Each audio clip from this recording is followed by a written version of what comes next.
नमस्कार, मेरा नाम वैभव है। मैं आज के टॉपिक के अंदर कवर कर रहा हूँ एक बेहद खूबसूरत और एक निवेश के लिए उम्दा प्रोजेक्ट।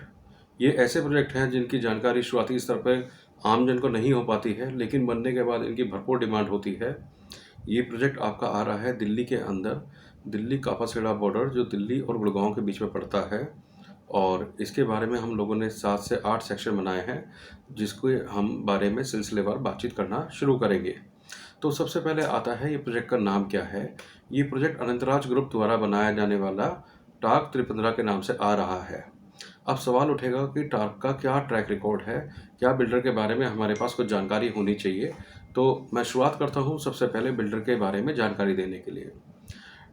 टार्क जैसा कि नाम है, इसकी फुल फॉर्म है TARC, the Anantraj corporation company, जो न्यू दिल्ली के अंदर स्थापित है। इस कंपनी के पास 40 साल का ट्रैक रिकॉर्ड है। इनके पास इस समय अकेले दिल्ली के अंदर 300 एकड़ का बेशकीमती लैंड बैंक है, जो शायद ही किसी और अन्य बिल्डर के पास होगा। साथ ही ये कंपनी NSE BSE के ऊपर लिस्टेड है। इसके अलावा इस कंपनी ने अपनी डिलीवरी कुछ प्रोजेक्ट्स की करी है, जिसमें प्रमुखता गुड़गांव के अंदर सेक्टर 90 के अंदर अनंतराज मैस्यू के नाम से, साथ ही सेक्टर 63A के अंदर अनंतराज एस्टेट के अंदर प्लॉटेड टाउनशिप का डेवलपमेंट किया है। इसके अलावा दिल्ली क्षेत्र के अंदर इन्होंने मोमेंट्स मॉल का निर्माण किया है, जो कीर्ति नगर के अंदर है। साथ ही इस कंपनी की सबसे बड़ी खासियत है कि बिल्डर के ऊपर जीरो डेट है, यानी जीरो डेट कंपनी है, तो हमारे पास यह फंड सुरक्षित है। इसके अलावा एक और महत्वपूर्ण सूचना इसके साथ में है, क्योंकि जब कंपनी का लैंड पार्सल देखा तो एक विदेशी संस्थागत निवेश, जिसको हम बेन कैपिटल के नाम से जानते हैं, उन्होंने भी इस प्रोजेक्ट को तरजीह दी और इनके 2 प्रोजेक्ट के साथ जॉइंट वेंचर किया है, जो एक आपका एक कापसखेड़ा बॉर्डर के पास में है, साथ ही दूसरा आपका कीर्ति नगर के अंदर आ रहा है 6 एकड़ का रेजिडेंशियल प्रोजेक्ट। कुल 1300 करोड़ रुपए का करीब इन्होंने अपने फंड्स ट्रांसफर करे हैं और अनंतराज कंपनी के साथ अपने फंड्स को लगाया है। तो ये सुनिश्चित करता है कि जिस कंपनी के बारे में हम बात कर रहे हैं, उसके पास तरलता की उपलब्धि रहेगी और प्रोजेक्ट तय समय के अंदर पूरा होगा। टार कंपनी अपने जो प्रस्तावित प्रोजेक्ट्स हैं और जहां इनका लैंड बैंक है, उसके बारे में भी अग्रिम सूचना दे देता हूं। इनकी ज़मीन है कापासेड़ा, कीर्ति नगर, छतरपुर फार्म्स, रजौकरी और बाकी गुड़गांव क्षेत्र के अंदर है, और साथ ही और भी जगह है जिसका खुलासा कंपनी समय आने के बाद करेगी। अब बात करते हैं टाक 315 के बारे में। टाक 315 प्रोजेक्ट ये आपका कापासेड़ा बॉर्डर के ऊपर आ रहा है। इसके अंदर कंपनी कुल क्षेत्रफल जो ज़मीन का है 3 एकड़ का है, जिसके अंदर लग्जरी अपार्टमेंट्स का निर्माण कर रही है। इन सभी अपार्टमेंट्स का निर्माण, ये पूरे स्ट्रक्चर का निर्माण जो है कोलियर्स इंटरनेशनल कंपनी को दिया गया है। कंपनी का वॉर स्केल के ऊपर कंस्ट्रक्शन का कार्य शुरू हो चुका है। साथ ही साइट के ऊपर सैंपल फ्लैट भी रेडी हो चुका है, जिससे एक पूरे घर का हमारे को अवलोकन करने का मौका मिलता है, ताकि हम डिसीजन ले पाएँ। और कंपनी इन अपार्टमेंट्स को फुल्ली लोडेड करके दे रही है। कुछ प्रोजेक्ट के बारे में जानकारी देता हूँ कि ये कुल 3 एकड़ के अंदर इसमें लगभग आधा एकड़ का क्षेत्रफल ग्रीन एरिया के साथ रहेगा। साथ ही इसके अंदर 50,000 स्क्वायर फीट का क्लब और अदर एक्टिविटीज़ के लिए सुनिश्चित किया गया है, जिसमें ग्राउंड तल के ऊपर और साथ में टॉप टेरेस साइट के ऊपर ये सभी एक्टिविटीज़ मिलेंगी। साथ ही इसके अंदर 2 लेवल बेसमेंट पार्किंग दी गई है। प्रत्येक अपार्टमेंट के साथ 2 कार पार्किंग सुनिश्चित की गई है, जिसके अंदर स्टैक कार पार्किंग को तरजीह दी गई है, जिससे कार पार्किंग सुविधाजनक तरीके से करी जा सके। इसके अलावा इसका स्ट्रक्चर स्टील प्लस 10 स्टोरी का होगा, जो अपने आप में अकेला स्ट्रक्चर है, और शायद मुझे नहीं लगता कोई दूसरा प्रोजेक्ट इस एयरपोर्ट के आसपास की सराउंडिंग एरिया के अंदर इसको शायद पास या अप्रूव भी करा पाएगा, लेकिन इनके पास ये अप्रूवल आ चुके हैं।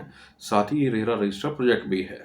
इसके अलावा ये विकल्प देता है, इसके अंदर कंपनी 2 स्विमिंग पूल का निर्माण करेगी। एक आउटडोर स्विमिंग पूल होगा, साथ ही एक इंडोर स्विमिंग पूल होगा, जो क्लाइमेट कंट्रोल होगा, यानी आप 12 महीने यहाँ पर इसका इस्तेमाल कर सकते हैं। एक हाई क्लास क्वालिटी का जिम भी ये साथ में दे रहे हैं, साथ ही इनका फोकस कोवर्किंग स्पेस के ऊपर भी है। जब से लॉकडाउन लगा है और उसके बाद से चीज़ों में बहुत बदलाव आया है, तो कोवर्किंग स्पेस के लिए भी रिजर्व एरिया ये साथ में रख के चल रहे हैं। अब आते हैं अपार्टमेंट के बारे में। जो ये यूनिट बना के दे रहे हैं, उस यूनिट के अंदर ये सभी फुल्ली लोडेड अपार्टमेंट्स बना के दे रहे हैं। फुल्ली लोडेड से यहाँ अभिप्राय है मार्बल फ्लोरिंग, और साथ में जितना भी किचन के अंदर मॉड्यूलर किचन है, जितने अप्लाइंसेज हैं, वो काम पूरा करके दे रहे हैं। साथ ही सभी रूम्स के अंदर वार्डरोब्स का निर्माण करके दे रहे हैं। इन्होंने भी एक बदलाव करा है कि सभी रूम्स के साथ बालकनी अटैच करी गई है। साथ ही एक बड़ी बालकनी जिसका एरिया होगा 6 बाय 6 स्क्वायर फीट का, जिसे डेक बालकनी का नाम दे रहे हैं, जिससे कि एक अच्छा व्यू जो एयरपोर्ट रनवे को देखते हुए आएगा, या दूसरी तरफ अगर हम जाते हैं तो जो ग्रीन फार्म हाउसेज को देखते हुए आएगा, उसका भी निर्माण इन्होंने सुनिश्चित किया है, ताकि एक ओपन स्पेस का यहाँ पर हमारे को अनुभव प्राप्त हो सके। सिस्मिक जोन 5 के ऊपर एक कंस्ट्रक्शन कर रहे हैं, जबकि साधारणतः जो भी निर्माण गुड़गांव या दिल्ली के एरिया में हो रहा है, वो सिस्मिक जोन 4 के ऊपर हो रहा है। लेकिन कंपनी ने उससे एक कदम आगे बढ़ते हुए सिस्मिक जोन 4 का निर्माण करने का यहाँ संकल्प लिया है। ये बातें हैं प्रोजेक्ट के बारे में। अब बात करते हैं लोकेशन के बारे में। ये प्रोजेक्ट NH8 से 3 किलोमीटर की दूरी के ऊपर स्थित है। साथ ही जो हमारा द्वारका लिंक रोड है, जिसे हम UER2 के नाम से जानते हैं, वहाँ से मुश्किल से 1.5 किलोमीटर की दूरी के ऊपर उपलब्ध है। वहीं साथ में जो निर्माणाधीन है द्वारका एक्सप्रेसवे, वहाँ से भी 2 किलोमीटर की दूरी के ऊपर स्थित है। और ये ओल्ड गुड़गांव दिल्ली रोड, जिसे हम लोग कापासेड़ा बॉर्डर और ओल्ड दिल्ली रोड बोलते हैं, वहाँ से मात्र 1 किलोमीटर की दूरी के ऊपर स्थित है।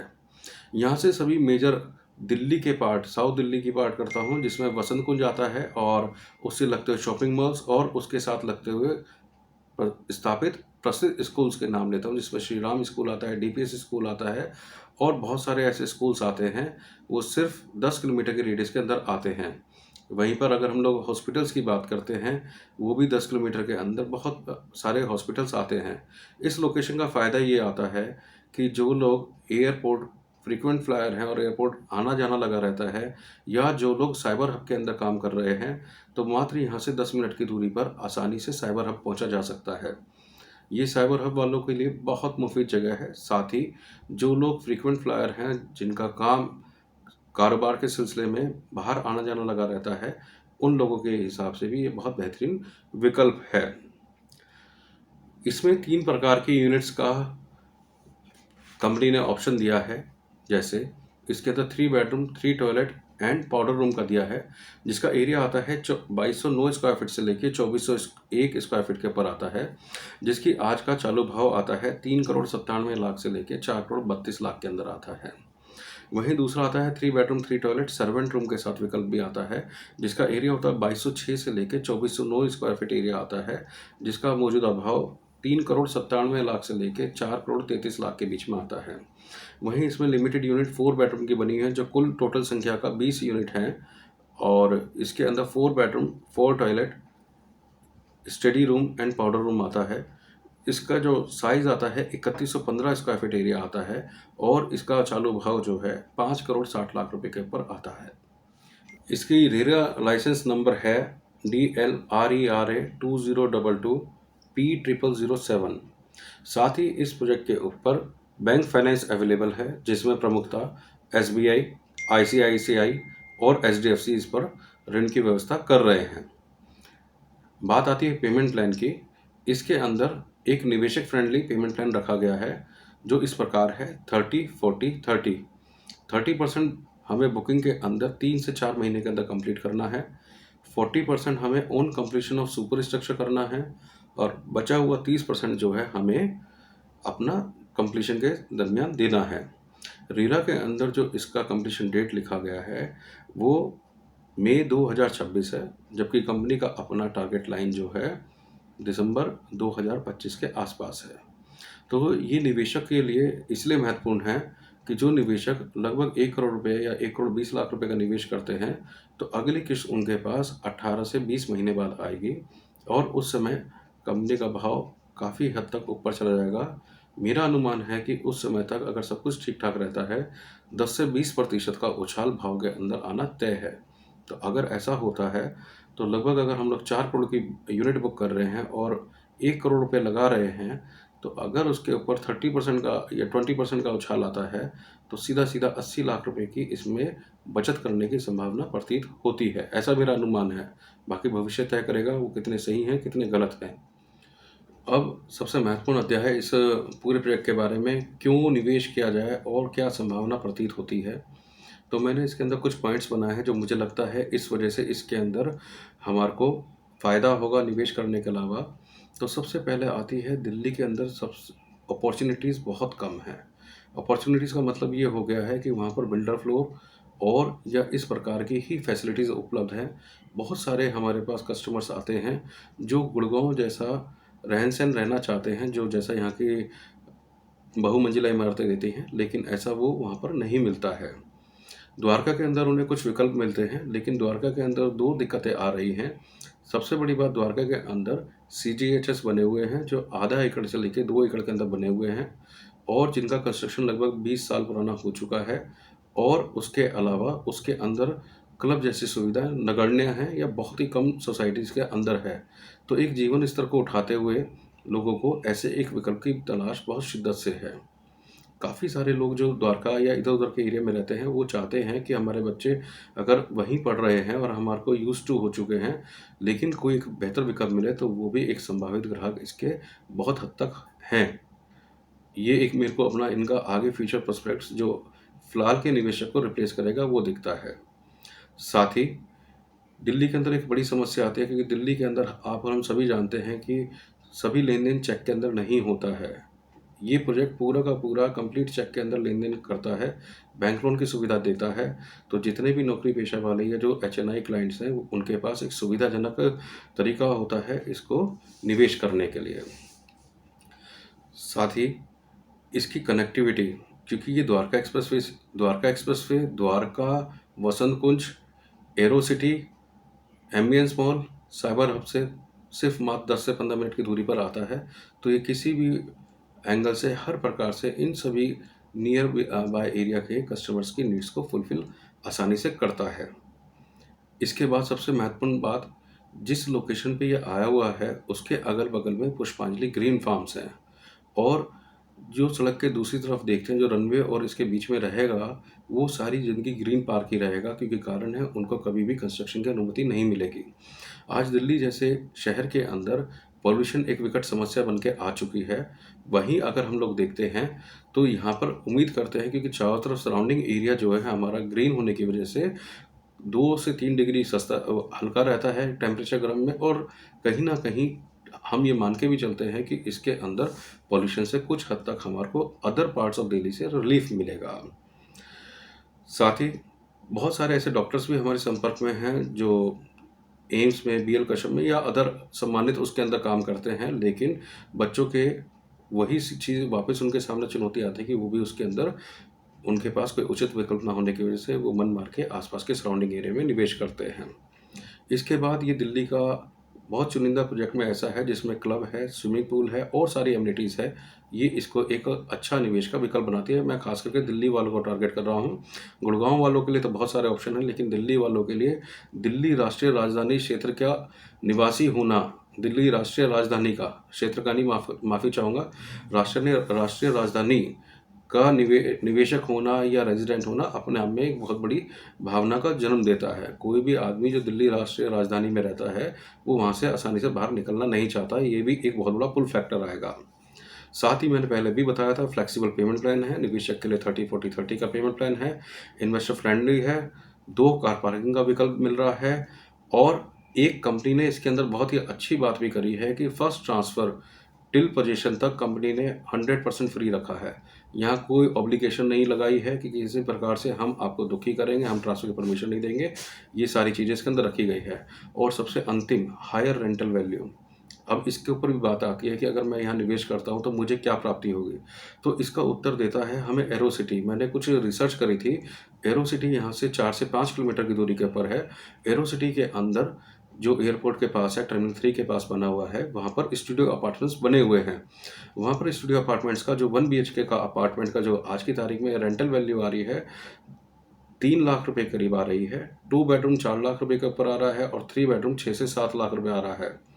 तो वहाँ से 3 कस्टमर्स ने इस कंपनी के अंदर भी बुकिंग कराई है अपनी, क्योंकि उनको पता है कि इतना महंगा रेंटल बराबर देते रहने से कोई फ़ायदा नहीं है। 2 से 3 साल में बन जाएगा, इतने की ईएमआई बनेगी और आराम से वो इसको दे सकते हैं। ये चीज़ को आप लोगों को इशारा करती है कि आपको आरओआई के हिसाब से भी, निवेश के हिसाब से भी ये एक उत्तम मौका प्रदान करता है। अब एक छोटा-सा एफएक्यू का सेक्शन मैंने बनाने की कोशिश करी है, जो सवाल हर किसी के साथ जुड़ा हुआ है। कोशिश तो मैंने पहले प्रेज़ेंटेशन में करने की करी है कि सभी चीज़ों का सवालों का जवाब मिल जाए, फिर भी कुछ चीज़ें ऐसी होती हैं जिनका जवाब देना बहुत ज़रूरी है। सबसे पहले सवाल आता है, कहीं ये प्रोजेक्ट अटक तो नहीं जाएगा जैसा बीते 2014 से 2019 के बीच में हुआ है? तो मैं यहाँ आप सभी को आश्वस्त करना चाहता हूँ, और जैसे मैंने इस प्रेज़ेंटेशन की शुरुआत में बताया था कि लैंड बैंक इनके पास है अपना खुद का, उस वो लिटिगेशन फ्री है। साथ में बेन कैपिटल का इसके साथ जुड़ाव है, जिसने 1300 करोड़ रुपए का निवेश करा है। कैश एंड रिच कंपनी है।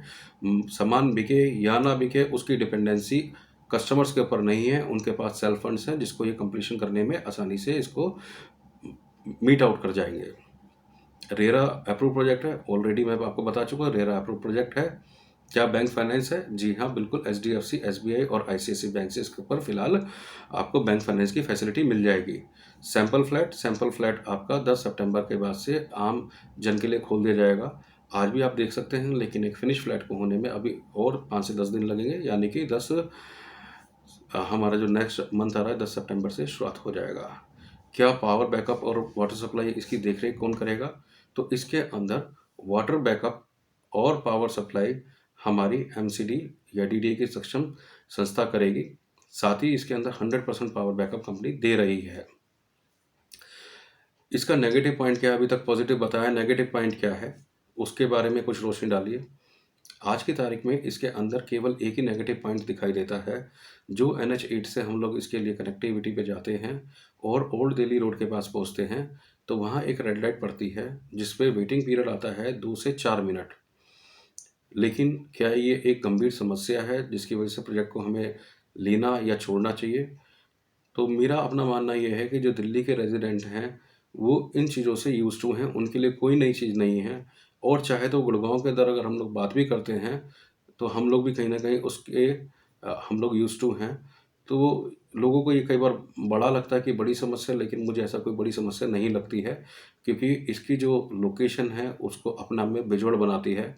आज हमने द्वारका एक्सप्रेसवे के ऊपर लगभग 20 सेक्टर का माल बेच दिया, केवल इसी बात पे कि दिल्ली दिल्ली नज़दीक है। लेकिन मेरा सवाल यहाँ उलट है, हम तो दिल्ली के अंदर हैं, द्वारका एक्सप्रेसवे के ऊपर हैं और एयरपोर्ट सामने दिखाई देगा। 5वीं मंजिल के ऊपर से हमारे को एरोप्लेन फ्लाई करते हुए, टेक ऑफ करते हुए या लैंडिंग करते हुए दिखाई देंगे। बहुत खूबसूरत नज़ारा आएगा, जैसे मैं अनुमान लगा सकता हूँ। आप भी आकर एक बार इस प्रोजेक्ट को देखें तो आप भी शायद उस बात से सहमत होंगे। एक और नेगेटिव पॉइंट आता है, इस साइट के पीछे जो है थोड़ा गांव का रेजिडेंशियल एरिया लगा हुआ है। उसके बारे में क्या, ये तो एक टाट में पैबंद का जैसा दिखाई देता है। तो कंपनी ने यहाँ पर उसको सुनिश्चित करा है कि जो पीछे की तरफ कुछ घर बने हुए हैं, उनकी हाइट 4 मंजिल से ऊपर नहीं है। यहाँ कंपनी उसको 4 मंजिल तक ग्रीन बाउंड्री वॉल के साथ कवर कर देगी। और 5th फ्लोर ऑनवर्ड्स उन्होंने पीएलसी भी इसलिए लगाई है क्योंकि उसके बाद ओपन स्काई और फार्म हाउसेस का नज़ारा क्लियर दिखाई देने लगेगा। अब सवाल आता है कौन खरीदेगा? मेरे अनुमान के हिसाब से जैसे मैंने बताया है, इसके अंदर एचएनआईज हो गए हैं, डेली फ्रीक्वेंट फ्लायर्स हो गए हैं, द्वारका के अंदर जो लोग बाग रह रहे हैं, जो साइबर हब में काम करते हैं, आपके उद्योगी जो जिनका मानेसर, बावल या दूसरे क्षेत्र में अपना उद्योग लगे हुए हैं, वो लोग इसको देखेंगे, क्योंकि कारण है दिल्ली के जाम से समस्या का निजात मिलते हुए बाहर की बाहर बॉर्डर से उनको कनेक्टिविटी देगा। साथ ही डॉक्टर्स मैंने भी इंडिकेट किए थे, क्योंकि कई सारे कस्टमर्स हमारे पास होते हुए हम लोग उनको एक अच्छा विकल्प नहीं दे पाए। ये सब लोग इसके संभावित ग्राहक होंगे। कुल यूनिट 190 यूनिट हैं, 170 यूनिट 3 बेडरूम है, 20 यूनिट 4 बेडरूम है, तो बहुत ज़्यादा इसमें विकल्प है ही नहीं। इसलिए मैंने भी इसके प्रेजेंटेशन की शुरुआत में कहा था कि ऐसे प्रोजेक्ट धीमी शुरुआत करते हैं, लेकिन जब चलते हैं इनकी संख्या बहुत लिमिटेड होती है, डिलीवर यूनिट्स कम होती हैं। ये एक इशारा होता है, जिसकी सीमित संख्या होती है उसके अंदर मनमाने रेट होते हैं निवेशक के। वो तय करता है बाजार के अंदर कि भाई मेरा ये रेट है। आज अगर उसके आगे और भी प्रस्तावित करता हूँ, जैसे गुड़गांव क्षेत्र के अंदर अभी कुछ 2 प्रोजेक्ट के बारे में बात करना चाहूँगा। एक सेक्टर 61 के अंदर आया था, 18,000 रुपये फुट के ऊपर, हाथों-हाथ 2 से 3 दिन के अंदर बिक गया। और ऐसा ही दूसरा प्रोजेक्ट एक दिग्गज कंपनी लेके आ रही है 63 के अंदर, वो भी 20,000 रुपये फुट के ऊपर लेके आ रहे हैं। अगर गुड़गांव के अंदर इस रेट पर बिक रहा है माल, तो इस लोकेशन के ऊपर मेरे हिसाब से कहीं कोई कमी हमें समझ में नहीं आती है। रेंटल वैल्यू के बारे में मैं रोशनी डाल चुका हूँ। रेंटल वैल्यू को लेके मुझे कहीं कोई संदेह नहीं है, क्योंकि कारण है, मैंने आपको उसका एग्जांपल दिया एरोसिटी के पास में। अब एक अंतिम सवाल और होगा, जब अगर इतना लाइमलाइट में इतना गर्म प्रोजेक्ट है तो अभी तक बिका क्यों नहीं है? तो इसका जो हम लोगों ने देखा, दिल्ली के आसपास के नियर बाय के एरिया के लोग बाग यहाँ लाइन लगा के खड़े हैं, लेकिन समस्या ये है कि वो कैश में डील करना चाहते हैं, जबकि कैश के अंदर डील नहीं होती, यहाँ केवल चेक के अंदर डील होती है। तो एक बहुत बड़ी समस्या ये आती है, इसलिए एग्जीक्यूशन के अंदर कहीं ना कहीं नौकरी पेशा या लिमिटेड क्लास के ऊपर इनको डिपेंडेंट होना पड़ रहा है। यहाँ मैं इस अध्याय को समाप्त करता हूँ। बुकिंग से रिलेटेड आपके पास मन में सवाल आएंगे कि मैं डायरेक्ट बिल्डर के साथ जाएं या डीलर के साथ जाएं, तो हमेशा मैं एक अंतिम बात ज़रूर बोलता हूँ, आपके पास दोनों विकल्प खुले हैं, लेकिन डीलर के पास कुछ ना कुछ वीटो पावर होती है, एक समझ होती है, और अंतिम में सर्विस के अलावा कल को आपको बेचना होता है तो कंपनी कोई मदद नहीं कर रही होती है, इसके अंदर केवल और केवल डीलर ही मदद कर रहा होता है, और साथ में कुछ ना कुछ डिस्काउंट्स भी वो एक्स्ट्रा कंपनी से पावर रखता है जो देता है। तो अगर आपको उचित लगता है, आप हमारे को मौका दे सकते हैं। हमारा दूरभाष संख्या है 9899124305। धन्यवाद।